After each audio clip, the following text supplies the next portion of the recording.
और इन सबके बीच जो अखिलेश यादव की मस्जिद मीटिंग हुई, अब इस पर विवाद नया शुरू हो गया है और गहरा गया है। दरअसल डिंपल यादव इस मीटिंग में बैठी हुई नजर आई और डिंपल यादव को लेकर मौलाना साजिद रशीदी ने एक विवादित टिप्पणी कर दी, जिसके बाद बवाल और बढ़ गया है। ये रिपोर्ट देखिए।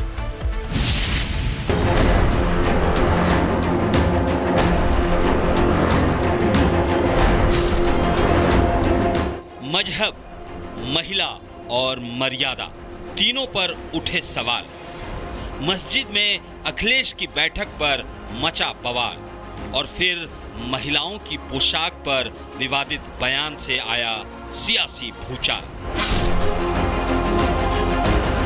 अखिलेश यादव की मस्जिद में मीटिंग सियासी रणनीति का हिस्सा थी या धार्मिक मर्यादा से टकराव, सवाल खड़े हो गए हैं और फिर एक विवादित टिप्पणी ने नया भूचाल ला दिया है। मस्जिद में मीटिंग के दौरान डिंपल यादव की मौजूदगी पर मौलाना साजिद रशीदी ने विवादित बयान दिया। बयान ऐसा जिसे आपको सुनाया भी नहीं जा सकता। बस फिर क्या था, समाजवादी पार्टी के नेता भड़क उठे। दरअसल रिपब्लिक भारत के स्पेशल शो पूछता है भारत के दौरान साजिद रशीदी ने ऐसी आपत्तिजनक टिप्पणी की जो किसी को भी नागवार गुजरेगी। रिपब्लिक भारत महिलाओं के खिलाफ ऐसे किसी भी ओछे बयान का समर्थन नहीं करता। तभी शो के दौरान भी जैसे ही रशीदी ने डिंपल यादव को लेकर आपत्तिजनक टिप्पणी की, रिपब्लिक भारत के एग्जीक्यूटिव एडिटर ऐश्वर्य कपूर ने फौरन न सिर्फ रशीदी के बयान का पुरजोर विरोध किया, बल्कि उनके इस अपमानजनक बयान की निंदा भी की। जो मोहतरमा उनके साथ थी, दो औरतें थी। एक तो बिल्कुल अपने मुस्लिम उसमें थी, सर पे दुपट्टा था उनका, सब कुछ था, इकरा हसन जी। जो मोहतरमा थी डिंपल यादव जी, आप उनकी पीठ का फोटो देख लीजिए। नहीं, आप प्लीज थोड़ा जरा शब्द का जरा इस्तेमाल। मैं इसलिए कह रहा हूं, अंसार भाई को comments being made on women. Ansar भाई को समझाने के लिए कह रहा हूं। नहीं, आप समझाने के लिए बेहतर शब्द का इस्तेमाल कर सकते हैं। बिल्कुल कोई वैसा नहीं है जैसा आप बताना चाह रहे हैं।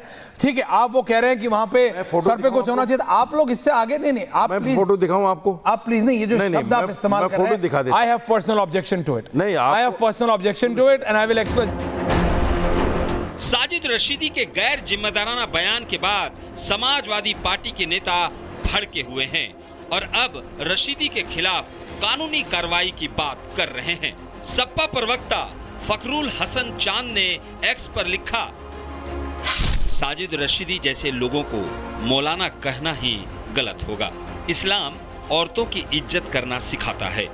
साजिद रशीदी को माफी मांगनी चाहिए, नहीं तो उनके विरुद्ध कानूनी कार्रवाई करेंगे। मौलाना कहलाने वाले साजिद रशीदी ने जो कहा वो न सिर्फ अमर्यादित था, बल्कि महिलाओं के सम्मान के खिलाफ भी था। बीजेपी ने इस मामले में बयानबाजी से दूरी बनाई, लेकिन धार्मिक स्थलों की मर्यादा पर जोर दिया। किसी भी धर्म, मत, मजहब, संप्रदाय के धार्मिक स्थल पर जाते समय इस बात का जरूर ध्यान रखना चाहिए कि आपका आचरण, आपका विश्वास उस धर्म की परंपराओं के अनुरूप हो। बात पोशाक की हो या पूजा स्थल की, सवाल मर्यादा का है। बयानबाजी की राजनीति महिलाओं के सम्मान और मजहब की गरिमा दोनों पर चोट पहुंचा रही है। इस विवाद ने हमें ये सोचने पर मजबूर कर दिया है कि क्या राजनीति की जुबान का स्तर इतना नीचे गिर चुका है कि अब महिला सम्मान भी सियासत की जद में आ गया है, और क्या धार्मिक स्थलों की गरिमा को बचाना अब सिर्फ बयानबाजी तक सीमित रह गया है। Bureau report, Republic Bharat. मस्जिद में डिंपल के बैठने पर मौलाना साजिद रशीदी के विवादित बयान पर सपा विधायक रविदास मल्होत्रा ने क्या कहा है, ये भी सुन लीजिए। चलो। मौलाना साजिद रशीदी ने रिपब्लिक चैनल पर डिबेट के दौरान डिंपल यादव को लेकर जो कथन कहे और उन कथनों को लेकर डिंपल यादव के मस्जिद में जाने को लेकर लगातार राजनीति गर्म है। बात करने के लिए समाजवादी पार्टी के लखनऊ से विधायक रविदास मल्होत्रा हमारे संग मौजूद है। रविदास जी, मस्जिद जाने को लेकर जो बयानबाजी की जा रही है, कैसे देखते हैं उसे? हम लोग सभी धर्मों का बराबर से सम्मान करते हैं। अगर हम कहीं मंदिर जाते हैं तो वहाँ पर जो लोग इकट्ठा होते हैं वो हम लोगों से बैठ करके अपनी समस्याओं के बारे में बात करते हैं। ऐसे ही मस्जिद जाते हैं तो मस्जिद में जो लोग हैं वो लोग अपनी समस्याएं कहने का काम करते हैं। आज जो है भारतीय जनता पार्टी की समस्याओं सरकार की बात तो नहीं है सर, वो जो नफरत वेशभूषा की बात फैलाने है, का जो वेशभूषा पहनी है, इस तरीके के शब्द एक मौलवी इस्तेमाल कर रहे हैं, उस पर क्या वो कहेंगे आप? जो शब्द इस्तेमाल किए गए हैं वो बहुत निंदनीय हैं।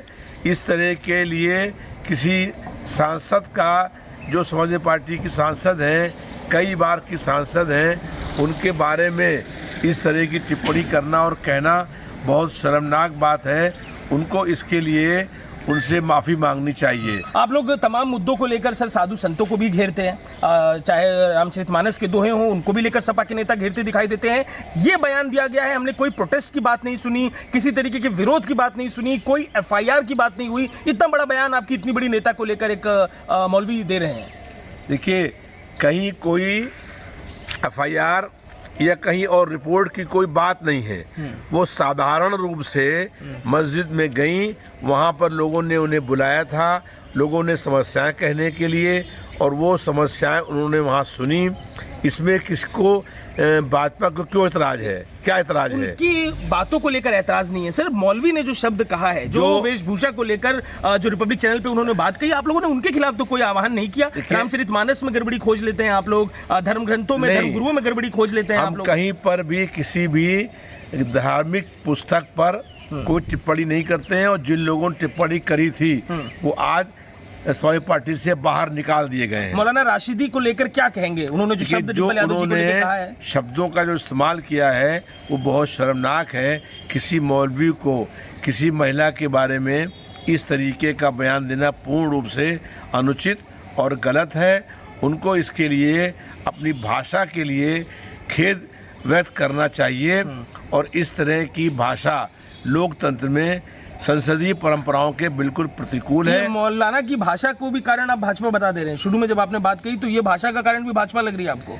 देखिए, बहुत से ऐसे लोग हैं भी जो भारतीय जनता पार्टी के अंदर से समर्थक हैं या उनसे कुछ धन की प्राप्ति करते हैं। वो इस तरीके का अनर्गल बयान देते हैं और जनता के मुख्य मुद्दों से जनता का ध्यान बांटना चाहते हैं।